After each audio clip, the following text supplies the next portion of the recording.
Hey, good morning, everybody. Thank you so much for joining us.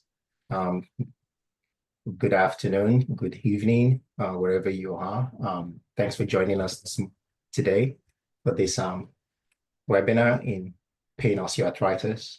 And thank you so much, Professor McDougall, for accepting our invitation to give this talk. I'm just going to tell you a little bit about Professor McDougall. Um, his research focuses on neurobiology of pain and inflammation in the development of osteoarthritis. His research is currently examining the role of cannabinoids, sodium channels proteases, and green light therapy in the control of arthritis, pain, and inflammation. His research goal is to identify novel targets and develop new treatments, which will help alleviate chronic pain and resolve joint inflammation. He currently receives project funding from CIHR, the Arthritis Society of Canada. He has also been a consultant for major companies such as AstraZeneca, Eli Lilly, to mention a few, and Pfizer. Professor McDougall is also the editor for Inflammation Research Journal of Inflammation and Frontiers in Pharmacology, Pain. He was the past president of the International Association of Inflammation Society and president of the Inflammation Research Network of Canada. He's won numerous prizes, and he's also won a very special prize in his home brewed beers, which has been commercially produced as well. So he's a man of many talents. Let me tell you a little bit about his education. He got his PhD in joint physiology from the University of Glasgow, and he subsequently undertook postdoctoral training in Canada, Japan, Germany, and Spain. He's been awarded postdoctoral fellowships by the Alberta Heritage Foundation for Medical Research, and he was the recipient of the Ernst & Young Joint Injury and Arthritis Research. In 2001, he joined the Faculty of Medicine at the University of Calgary, where he held the Alberta Heritage Fellowship, Medical Research, Senior Scholarship, as well as the Arthritis Society Investigator Award. He transferred to Dalhousie, where he currently is, in 2011 to start his independent career. He's currently the professor of pharmacology and anesthesia. So it's a great pleasure to have you, Professor McDougall. And just a few housekeeping things. When the talk is proceeding, please do put your questions in the Q&A chat box. You can see it there. And I will basically tell you, I'll read out the questions at the end of the talk to Professor McDougall. So take it away, Professor McDougall. Thank you so much. Thank you very much, Adetola, and thank you as well for the very kind invitation to present to ICRS today. Really excited to give you quite a broad overview of osteoarthritis and pain and some of the neurobiological mechanisms that we found over it's nearly 25 years now I've been looking at this to try and understand the neurobiology of osteoarthritis pain. So this is really just to give you a few little samples related to sex, age, and also joint trauma and how they pertain to the development of osteoarthritis pain. So trying to find the drug target, the magic drug targets, we've been trying for years and to look for novel analgesics to try and reduce joint pain. And even though things may look quite good in the preclinical world and in our animal models, they've really failed, to a large extent anyway, to translate into effective treatments for patients living with osteoarthritis. And I think it's not going to be as just one particular target, even though we may look at different targets. It's really going to be a combination, a myriad of different drug therapies that are going to be required, a so-called polypharmacy, that's really going to be effective in treating pain, because there's not just one type of osteoarthritis pain. There are many different types of osteoarthritis pain. And we're really only just starting to scratch the surface of what those different phenotypes of pain that are associated with this disease actually are. So probably don't need to mention to this well-educated and informed audience. However, we'll just quite quickly go over. There are over 100 different types of arthritis. It really affects all age groups. It's not just necessarily a disease of the elderly, but young individuals can also develop different types of arthritis. Here in Canada, we estimate it's around about 6 million Canadians actually currently live with some form of joint disease, costing the economy around about $33 billion per year. And also, the osteoarthritis is really not just a disease in itself. It really forms part of a collection of disorders that people could be more susceptible to, things like heart disease and diabetes, stroke, for example, are also all known comorbidities associated with osteoarthritis. So it's not a disease in by itself. It really does link to all these other comorbid conditions. So joints, as we know, are really complex organs. They're not just, they were thought for so long as an area where two bones meet and allowed us to move. But of course, if we look at the anatomy and the biomechanics of joints, there are certain tissues that you only find within articular structures. So they're really very, very complex. And this really led to, I guess I'm paraphrasing William Osler, the wit and genius, who actually said that osteoarthritis is the easiest disease to treat because the patient comes in the front door and I leave by the back door. I think what Osler was really trying to say is that he really felt quite uncomfortable when an osteoarthritis patient was presented because he found it an extremely difficult disease to treat due to the complexities of the joint organ. So what are the risk factors? Let's just quickly go over those risk factors for osteoarthritis. One of the main risk factors is abnormal biomechanics. So if our joints are unstable in any way, there will be abnormal loading of those joints, leading to focal deterioration of different structures within the joint, which could ultimately lead to the development of osteoarthritis. Our genetics, of course, play a very large role in the development of osteoarthritis. Our genetics will dictate the shape of our joints. They'll dictate the homeostatic mechanisms or lack thereof within our joints. So certainly genes play a role in the development of OA. Obesity, of course, is a known problem as a risk factor for osteoarthritis. And this is not just necessarily increased loading of the joints. I mean, our joints were only designed to be able to withstand certain loads. And if we go beyond those loads, obviously that's going to put various strains and stresses on the joint. But of course, there are metabolic changes that are associated with obesity that can also directly act on the joints, which could lead to the development of OA. Aging, of course, is a known risk factor for osteoarthritis. We know as we get older, our joints tend to not be able to repair themselves as effectively, and leading to OA. Our joints are really also poor healers. The structure, some of the structures within the joint really have a very limited vascular and nerve supply to maintain the joint homeostasis. And following an articular injury, the healing processes are not as effective as other tissues, such as skin, which can lead to destabilization of the joint and the development of OA once again. And then finally, sex is certainly a risk factor for osteoarthritis. 60% of osteoarthritis patients are female.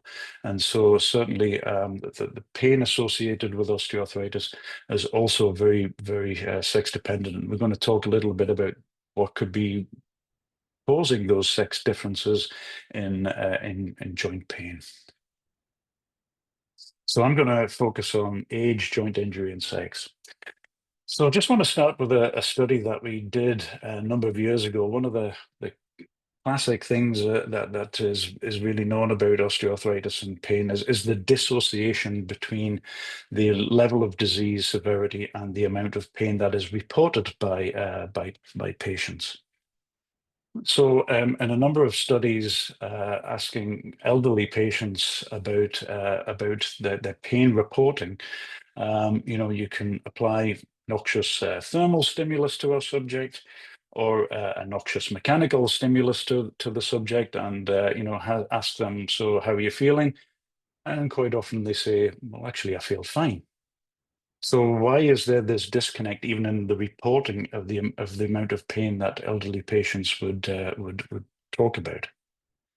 Well, first of all, as we get older, we become a little more stoic, in that we can live with the pain. It's not going to affect our lives. We're going to push on through, and so stoicism is certainly an aspect of pain reporting in elderly individuals.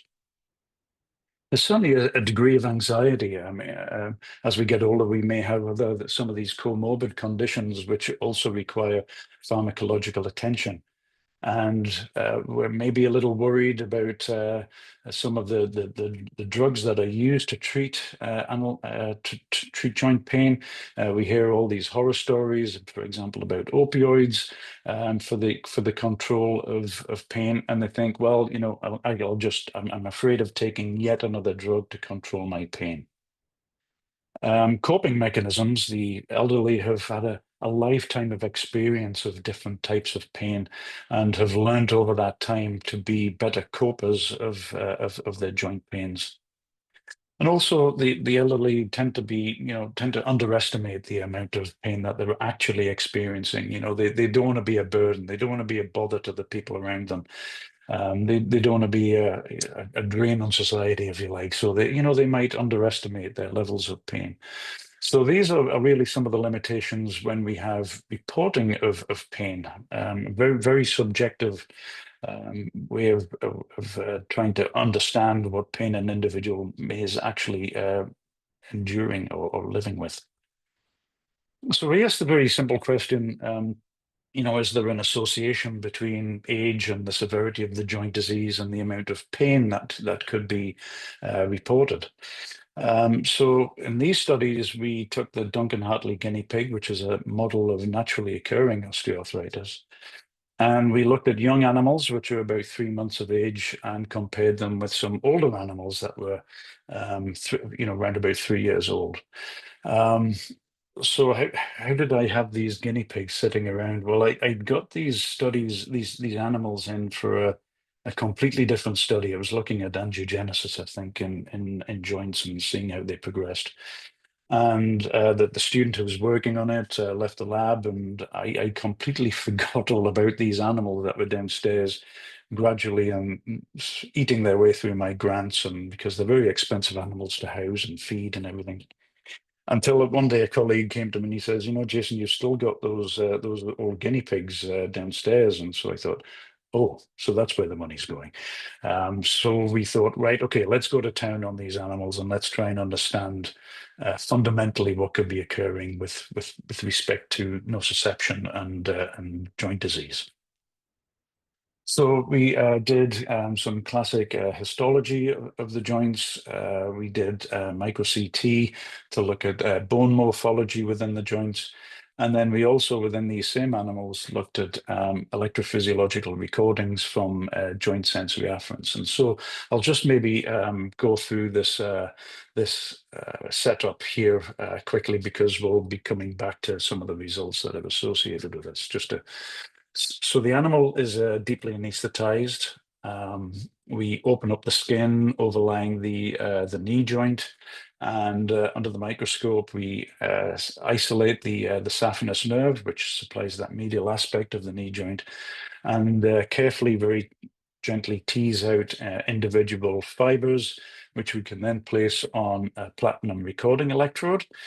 And the hip is immobilized with a clamp, and the ankle is placed in this shoe-like boot, so we don't get any rotation at the ankle, we don't get any rotation at the hip.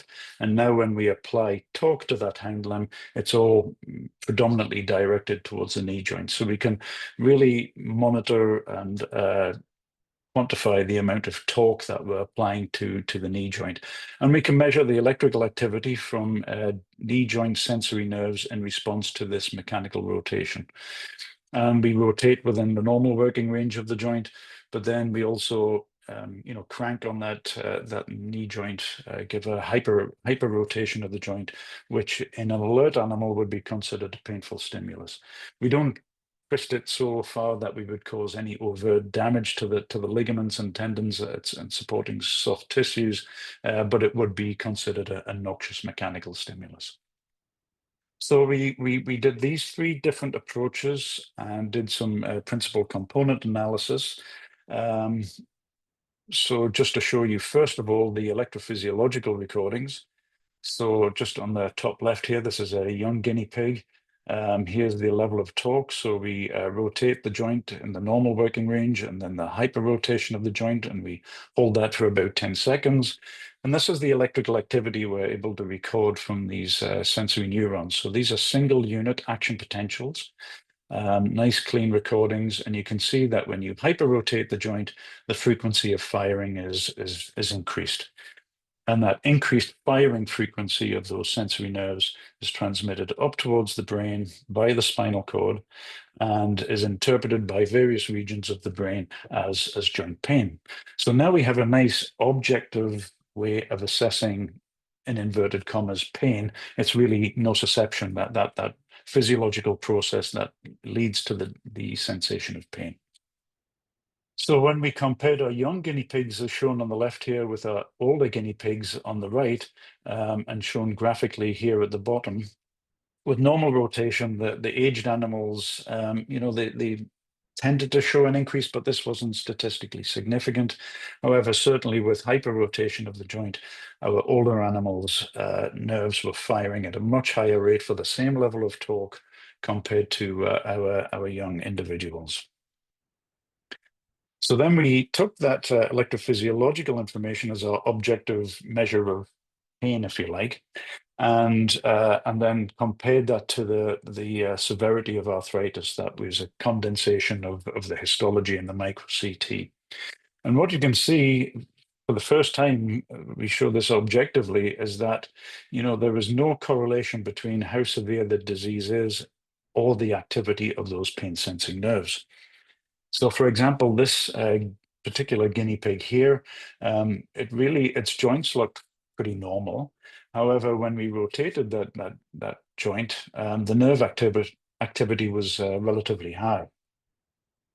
In comparison, this guy over here, the severity of the disease was really high. However, for some reason, the nerve was not actually firing at a high enough frequency to elicit a pain response. So there was really showed for the first time, we think that there is this disconnect fundamentally in how our nerves are sensing mechanical stimuli within the joint that is not related to the severity of the disease. So how is pain communicated from the periphery to the central nervous system in things like post-traumatic osteoarthritis? So in this study, we used in rats, we used a meniscal injury model to develop for the development of osteoarthritis. Now, the normal meniscus, the majority of nerves and blood vessels are really only found in that outer 1/3 of the meniscus. And so injuries that occur in the avascular region, like this bucket handle or this flap sort of injury here, they don't really heal very well. However, if you get into these transverse sort of injuries where you start impinging on where the blood vessels and the nerves are, these actual injuries do repair much better. However, not perfect. We know that if you tear your meniscus, there's a strong likelihood that you would go on to develop osteoarthritis. And once again, meniscal related osteoarthritic types of diseases is more common in females than it is in males. So we wanted to use this sort of transverse model of disease development for osteoarthritis pain. So the way that we do that is we first of all transect the medial collateral ligament, thereby exposing the joint capsule and the underlying medial meniscus, which can then be transected in the mid-substance. Everything's all sealed up, and then the animals are allowed to recover for 4 weeks. And using this medial meniscal transection model of quite mild osteoarthritis, we compared males versus females. So just some histology on the left-hand side here. We have sham animals, male and female on the left. You can see the cartilage and the bone structures are all nice and healthy. However, at 4 weeks following this MMT surgery in the rats, we were certainly able to see a degeneration of the cartilage, osteophyte formation. A small amount of synovitis was occurring within these animals as well. So we certainly are seeing degenerative changes that are similar to osteoarthritis-like lesions. And if we compare male and females, both sexes developed osteoarthritis, and they both developed osteoarthritis pretty much to the same degree in this particular model. So they're both sexes are developing some sort of joint degeneration. Now, if we looked at the recordings from the joint afferents, those nociceptive nerves, and once again, we have a non-noxious and noxious movement of the joints in sham animals versus MMT. You can clearly see in the males that there was a dramatic increase in the firing frequency of those sensory nerves. But very surprisingly to us, even though the females were developing osteoarthritis, we didn't see a statistically significant increase in afferent firing of those nociceptive nerves. So that pain information is not getting from the joint in the female animals where it is in the males. So we also do pain behavioral assessments in our animal models, and we focus on 2 different techniques. First one is dynamic incapacitance, and the second one is von Freiherr algesiometry. So in dynamic incapacitance, the animal is placed in this sort of plastic chamber. It's allowed to freely move around the chamber. On the floor of the chamber is a pressure-sensitive mat. So we can now measure the weight distribution between all 4 hind limbs, as well as we can include the tail as well. So the animal, as I said, is free to move around, and we can look at any sort of weight distribution differences following an osteoarthritis in one of the knee joints. With von Freiherr algesiometry, you can see our ratty here in the cage, and on the floor of the cage is this sort of wire mesh, which gives us access to the volar surface of the hind paw. And we can then apply different monofilaments of different bending force to the volar surface of the, plantar surface of the hind paw. And when the animal feels that tactile stimulus, it'll remove it. It'll maybe shake its paw or lick its paw, indicative that it's induced a pain response. So here we're measuring like a direct measure of joint pain, if you like. And here, since we're inducing the arthritis in the knee joint, however, we're applying the mechanical stimulus to the hind paw, then this is what is referred to as secondary allodynia, or a referred type of pain. So here we have our weight distribution in males versus females. Pre-surgery, they balance their weight pretty much 50-50 on both hind paws. In the males, we see this reduction in weight bearing on that ipsilateral hind paw, which is significant over the time course of the 28 days. However, in our female animals, they still seem to put the same amount of weight on both hind limbs throughout the 28-day testing period. Similarly with the withdrawal threshold, this is our von Freiherr algesiometry. So if it takes less force to produce a withdrawal response, as shown here, that is indicative of that referred type of pain.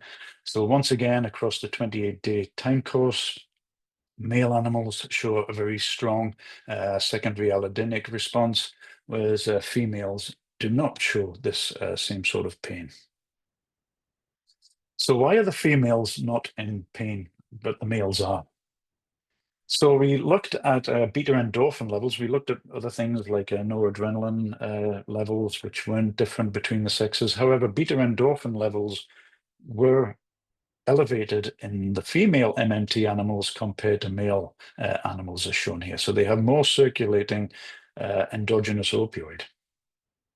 If we look at the correlation between the concentration of beta endorphin in the serum compared to the firing rate of the neurons, the females show a very nice correlation, so that as the beta endorphin levels become higher, the firing rate of those sensory nerves decreases proportionately.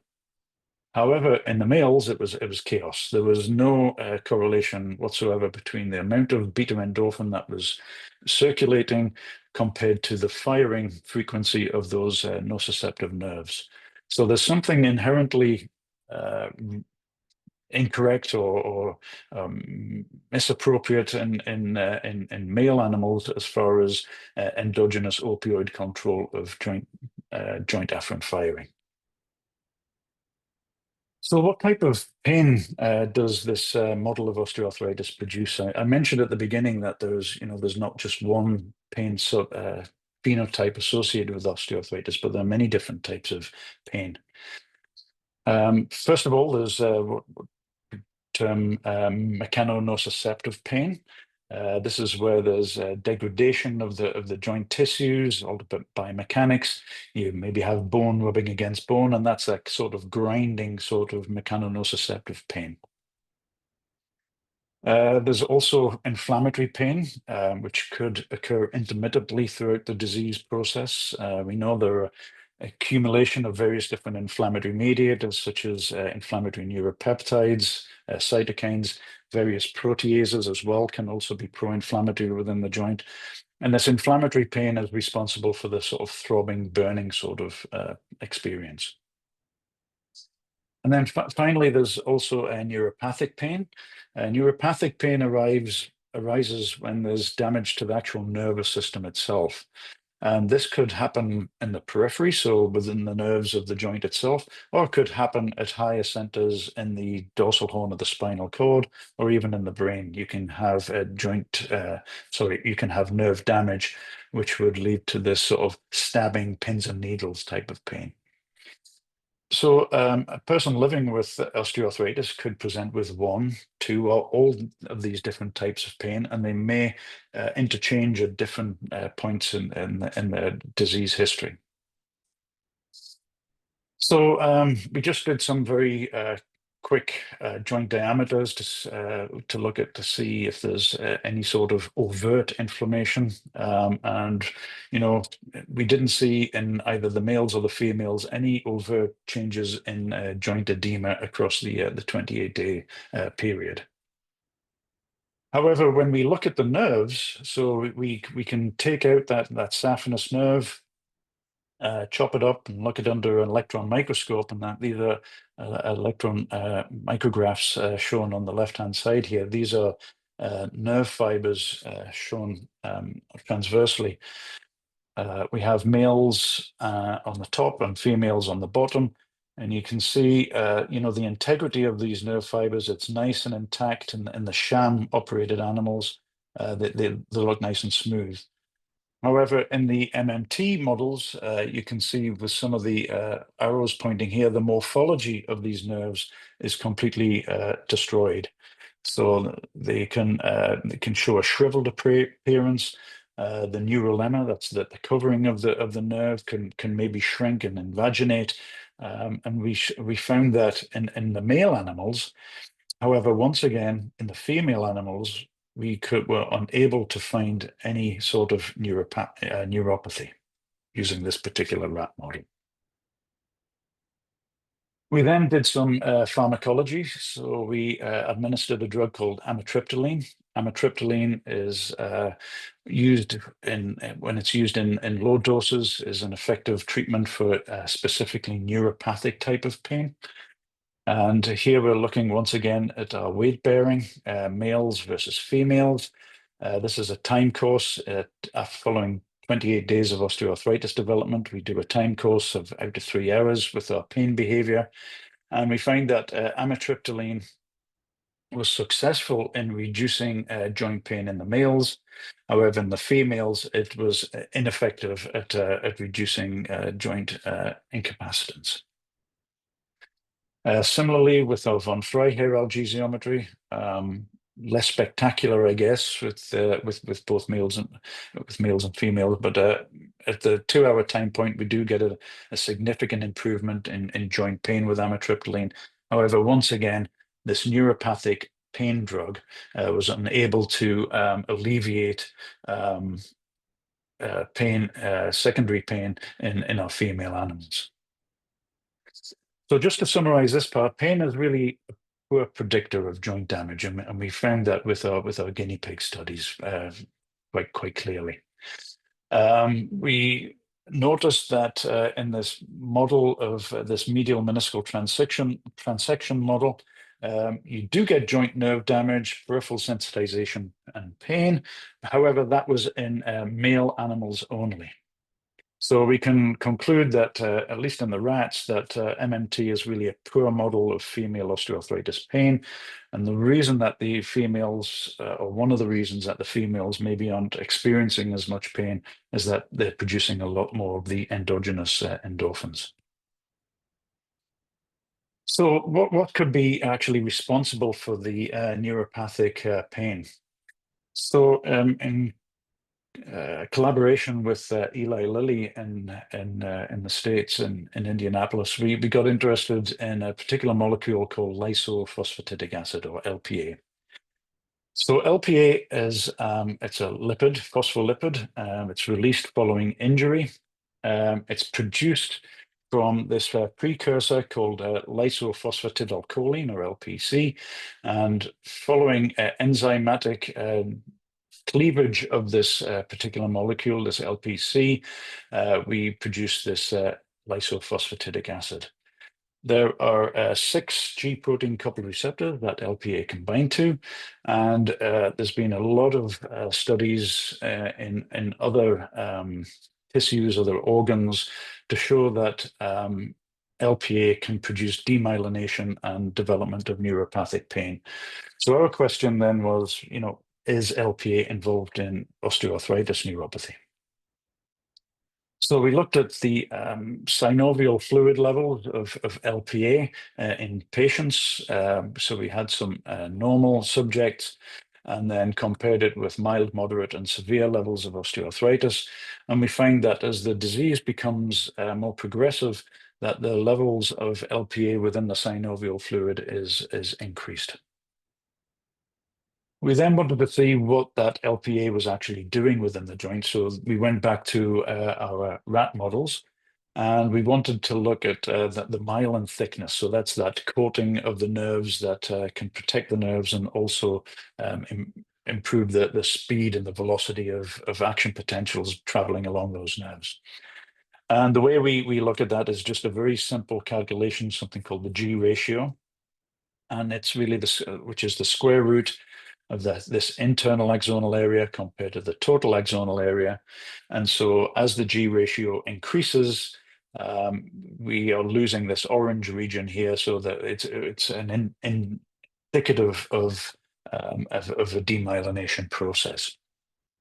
So we did experiments where we treated animals either with vehicle, we gave them LPA, or we gave them an LPA receptors 1 to 3 antagonist called KI16425. And you can see just graphically here at the bottom the G ratio. So anything higher in the G ratio is an indicative of losing that myelin sheath. LPA caused a significant loss of myelin sheath, and we were able to reverse that with the LPA antagonist.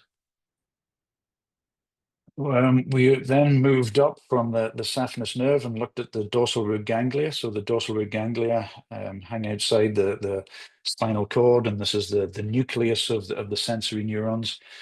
And we looked for a marker of nerve damage called activation transcription factor 3, or ATF3. And this is located within the nucleus. And you can see these nerve fiber nuclei here stain positively following LPA, for ATF3 following LPA treatment. And once again, we were able to block that with the LPA antagonist. So two different types of evidence showing that LPA is causing demyelination, and it's also causing damage to the afferent neurons. So what does that do then to the function of those nerves? So we went back and looked at, did some electrophysiology. We looked at conduction velocities. So if a neuron is losing its myelin sheath, it's going to fire, the action potentials are going to move at a much slower rate. And that is certainly the case in the LPA animals. The conduction velocity is decreased. And then shown on the right here are the pain levels, showing that we have a nice dose-dependent increase in weight-bearing deficits following administration of LPA to the knee joint compared to vehicle. So it's causing what appears to be a neuropathic type of pain. We then compared the sexes. So this was in a separate study where we looked at LPA in males versus females.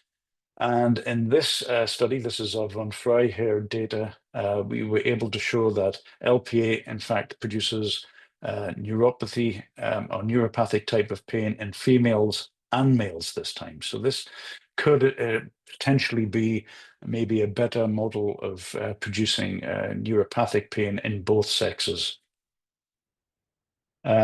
We then used our neuropathic pain drug, amitriptyline, and amitriptyline over our 180-minute time course was certainly effective in both females and males. So the neuropathic pain control drugs were also effective in both sexes. So what is the consequence of this demyelination process? Okay, well, let's go back to some simple neuroanatomy again. So here we have a normal sensory neuron, so peripheral terminals. So this could be in the joint or in the skin, etc. These peripheral terminals, then directing towards the central nervous system. And here's our dorsal ganglion, the nucleus of this particular neuron. And here are Schwann cells, which produce the myelin sheath. And just as a quick reminder of some of the neurophysiology, there are little gaps in between these Schwann cells, which allow the electrical activity to jump in what's called saltatory conduction. So jump from node to node. And you can imagine then if it's jumping, it's a much faster conduction velocity than if those myelin sheath wasn't there. And these nerves, they fire here, the action potentials, they fire at a nice, regular, even sort of rate. However, if there's damage to the neuron or there's loss of the myelin sheath, you can see that all of a sudden these development of these big gaps within these sensory neurons. Now, instead of the nerve firing in a unidirection towards the central nervous system, they have the potential to fire in the antidromic direction, so away from it, kind of the opposite direction from which they should be firing. And they can cause this bombardments. They can start acting erratically, and the action potentials developed in these damaged nerves is clearly not normal. You can have increased activity, burst activity. It's quite clear that these nerves aren't feeling very happy. So we wanted to look at voltage-gated sodium channels, which are very much involved in the production and transduction of electrical impulses along sensory nerves. So there are 9 different voltage-gated sodium channels, 1.1 to 1.9. And specifically, the subtypes 1.7, 1.8, and 1.9 are predominantly expressed on pain-sensing neurons. So these could be a really nice target for assessing particular types of abnormal pain. Probably familiar with things like lidocaine, local anesthetics, which block all sodium channels. Of course, the disadvantage of that is you lose complete sensation. You have to be very careful if you're giving the things like lidocaine systemically, because it can stop your heart, it can stop breathing. However, if you focus in on these 1.7, 1.8, and 1.9 channels, which are primarily expressed on the nociceptors, we could really maybe target pain relief with some minimal side effects. So just focusing today on NAV 1.8, we have looked at NAV 1.7 as well, but we looked at NAV 1.8. There are two, thankfully, very rare conditions in the population where there's a gain of function and a loss of function of the genes that are there to express this NAV 1.8. So the gene that is responsible for the expression of the NAV 1.8 channel is SCN9A. And there is a mutation in that gene can lead to a gain of function, which results in something called familial erythromelalgia. And here's an individual who is living with this particular mutation in that gene. You can clearly see that it's causing an extreme pain. This is uncontrollable pain. It's intense, it's burning, and it's very, very difficult to try and minimize this type of pain. There are other individuals who have a loss of function in this SCN9A gene, and this leads to something called the congenital insensitivity to pain. This is where the individual is not able to feel any sort of pain whatsoever, which in some respects you might think is a good thing, but in actual fact, we all need a little bit of pain to function normally. Individuals who have this loss of function, this mutation, tend to, lead to self-harm. They cause injuries to themselves because they crave some sort of sensation of pain. Also, they could fall, break their legs, and walk around on broken legs and not really even know that they've injured themselves. So through these two different mutations of the production of this sodium channel, we can clearly see that it's a very good target for trying to modulate different types of pain. So trying to tie that in with our LPA story on neuropathic pain, it's known that NAV 1.8 is upregulated in various different neuropathic pain states. It's also been shown by others that if you block LPA activity, you can prevent upregulation of the voltage-gated 1.8 channels. And it's also been shown that the LPA receptor 1 is co-localized with these NAV 1.8 neurons. So there is this connection between LPA and neuropathic pain through the NAV 1.8. So we just asked the question, if we block NAV 1.8, could we reduce that LPA-induced joint neuropathic pain that I described earlier on? And secondly, is this sex-specific?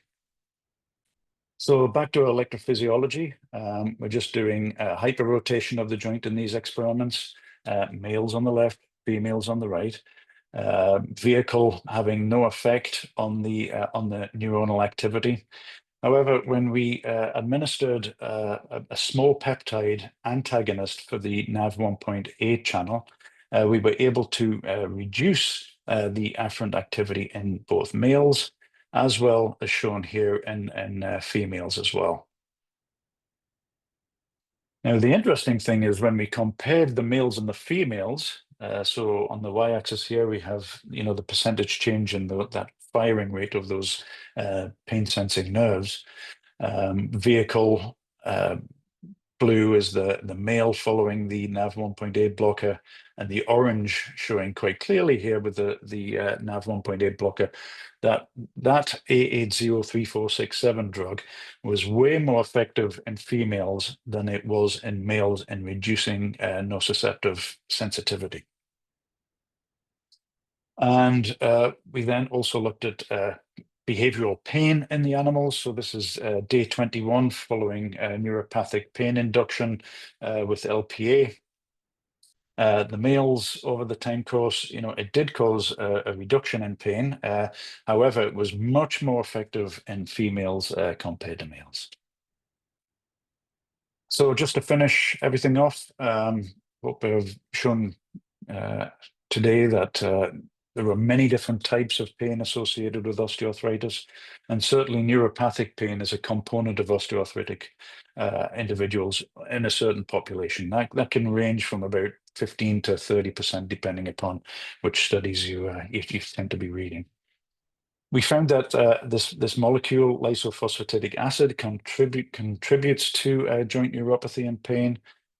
We've also found that LPA can cause degeneration of the joints, so there is a joint destruction associated with this. I didn't show that data today. We were able to block the neuropathic pain with a selective NaV1.8 blocker, and interestingly, this was more efficacious in females than it was in males. So with that, I just want to thank everybody for listening in to this painful talk today. I have to acknowledge people in my lab who did all the work. So Dr. Melissa O'Brien, Dr. Nick Schullett, Holly, Megan, and Alison. I'd like to thank everybody for support, for their financial support.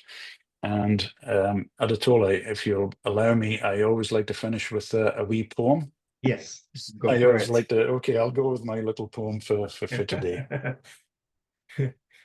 So when aspirin fails to block pain traffic, then that pain is neuropathic. Such is the case in some way, so is the culprit LPA. Now, nothing makes a nerve more flaccid than lysophosphatidic acid. Nothing brings a nerve more grief than being disrobed of its myelin sheath. In joints, this acid strips the wiring, leading to ectopic firing. So if you want OA nerve pain gone, tell your nerves to put their pants back on. Thanks. Happy to take any questions. Thank you so much, Jason. That was fantastic. I remember this poem as well at the Gordon Research Conference. Thank you so much for bringing that up. So I'm just going to look in the chat. So for the audience, please do put your questions in the Q&A box. So we do have a question here. This is from Alia Obidat. Thanks, Jason. Great talk as usual. I have a question. Does LPA work on C nociceptors? And if yes, how? Yeah, hi, Alia. So yes, LPA seems to work on C nociceptors as well as A delta. So the A deltas are, of course, as you know, myelinated, and so you get that demyelination. Of course, the C fibers are unmyelinated. However, it certainly seems to work on C nociceptors as well, probably through a direct activation of one of the LPA receptors. We've only broadly looked at LPA 1 to 3. We know that LPA is involved in inflammatory processes. So it can cause local inflammation of the neuron, which could then lead to degeneration directly. So it's as you're probably alluding to, Alia, that it's not causing a demyelination because there's no myelin sheath there on the C fibers, but it's probably having a direct effect on those nociceptors through one of those LPA receptors. Thank you. And there's another question here from Brian Patel. Which NSAID is good for OA pain? Which NSAID is good for OA pain? Yeah. Okay. Well, it's very dependent on the individual. I mean, we know that things like naproxen is good, but if you have a cardiovascular comorbidity, then naproxen is really not the ideal NSAID to go for. Things like diclofenac, certainly very good, and of course there are a lot of topical NSAIDs.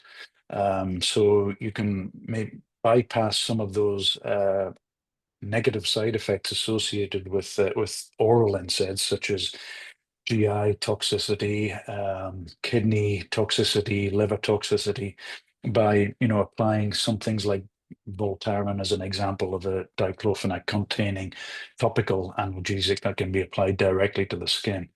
Now, with these topicals, you have to be patient.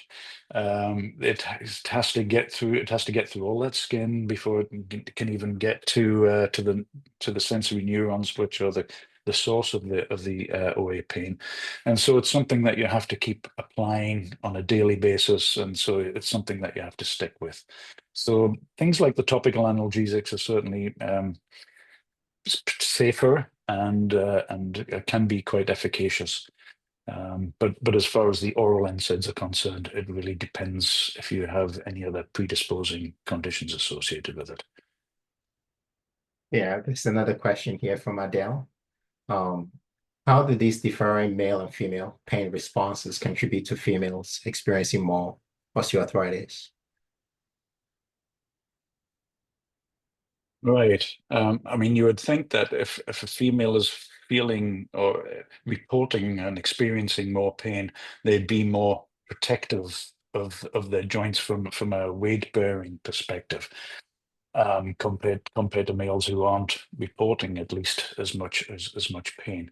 And I think that really gets to the heart of that. There are really some very fundamental neurophysiological differences in how pain is sensed and transmitted in females versus males. And we've scratched the surface a little bit of this with the voltage gated sodium channels.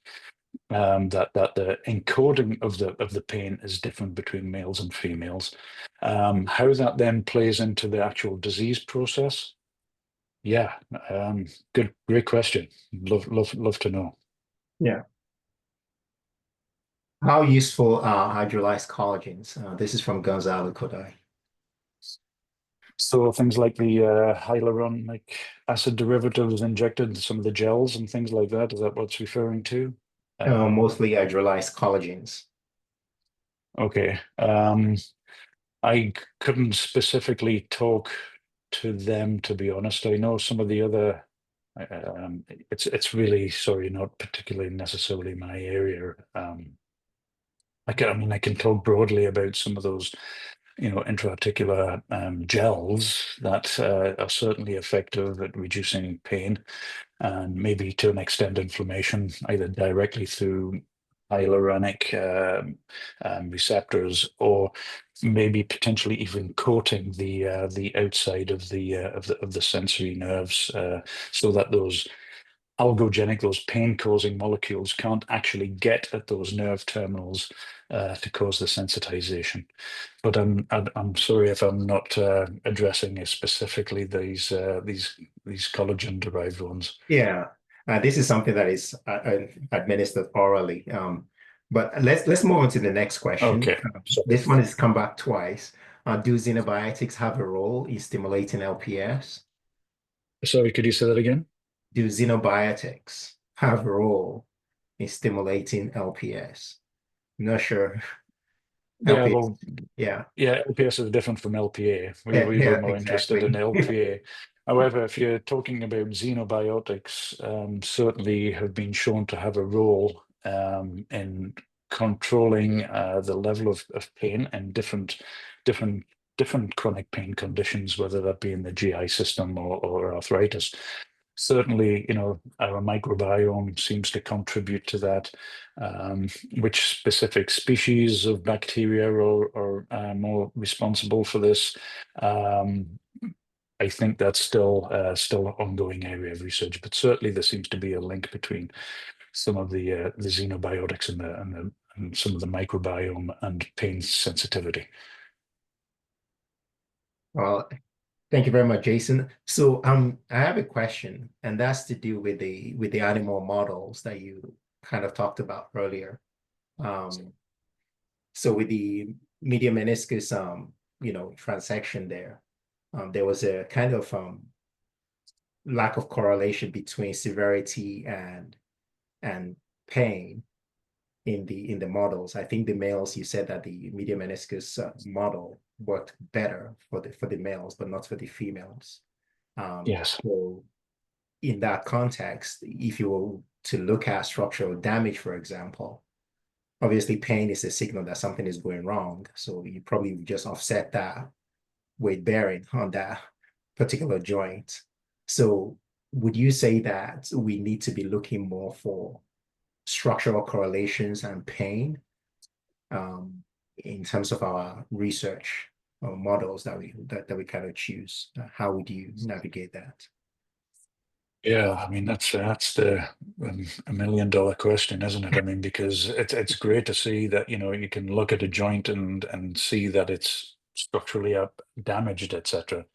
But as we found that that doesn't correlate either with the pain that the patient's reporting, the pain behavior in our animal models, and even what we showed is that even those nerves are not sending the right signals, even though the joint is damaged, Yeah, the nerve is still not sending those right signals. So I think it's going to be extremely difficult to find. Maybe are you thinking of a biomarker that would yeah, say, right, that this would correlate? I yeah, mean, potentially they could be out there. We haven't been able to find anything so far that really correlates those two things, that's true. and I think mainly because we just don't fully understand the neurobiology of what causes pain in our joints. Yeah, Once we start to get more information of the basic neurophysiology, then we can start maybe picking out the different molecules between the two systems. yeah, yeah. I think one of the big debate questions at the ORS was structural correlations and pain, and then when you look at the modalities of imaging or diagnosing OA, you see joint space narrowing, and people are not even complaining of pain. Uh, Yes, yeah. yeah. So, And then you have the opposite, and where then you have opposite. somebody may have reporting a lot of pain, and their joints look pretty normal. And Yeah. that's not to say that you shouldn't believe that person who's reporting the pain Yes, just because their exactly. joints look normal. Then maybe things that we can't see, and that's happening at the level of the peripheral nerve terminal, or central nervous system in the spinal cord or in the brain, how it's processing Yeah. the afferent input that could be responsible for that generation of pain. So they should be believed. Well, thank you very much, Jason. I see no further questions, and we are very close. Are there any more questions from the audience? Um, we have a couple of more minutes. No, nothing is coming up. Well, with that, thank you so much, Jason. Really, really appreciate it. Thank you for all the attendees. This is great. Thank you very much, Editola, and everybody for joining today. I hope it was interesting. It was absolutely fantastic. Thank you. All right. Okay, thank you. Take care. Have a, take Bye-bye. care. Have a good day. Bye Bye. bye. Bye.